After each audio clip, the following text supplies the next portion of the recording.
السلام علیکم ورحمت الله وبرکاته. دا ملګری دی په باکس سره پولیس په نوم باندې اکاونټ دی. سلام سره زما تشې امتیازې ډېرې بندې راځي.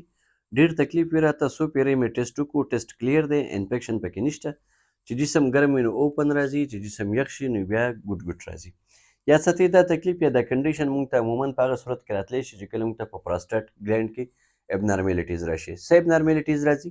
چې کله پراسټیټ ګلینډ زموږ انلارج شي، مختلف وجې کېدلی شي. په نارینهو کې عموماً داسې کېدلی شي، یا پیلویک فلور مسل زموږ کمزوري شي، د هغې سره هم داسې کېدلی شي چې ستاسو یورین آرې کلیر راځي او دغه تکلیف راځي. په دې کې یاد ساتئ، یو خو کیګل اکسرسایز باندې مخکې موږ بلا شي ویډیوګانې اپلوډ کړي دي. کیګل اکسرسایز کوئ، هغه پکې هم ډېره زیاته فایده ورکوي چې ستاسو یورین کلیر دي او دغه تکلیف درته راځي.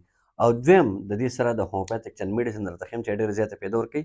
خو ښه خبره ده تلاول الټراساوند پارکیوبي یعنې یو اس جي پارکیوبي ورته ویلی شو. الټراساوند د ګردې، یوریټر اینډ بلیډر، دې لپاره الټراساوند وکړه.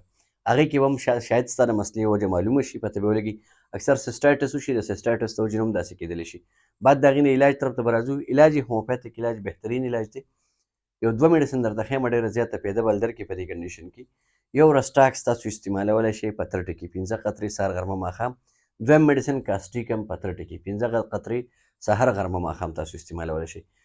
ښه خبره دا ده چې کوم هم تاسو ته نږدې هومیوپیتھک ډاکټر وي، ما له راتلو ضرورت نشته.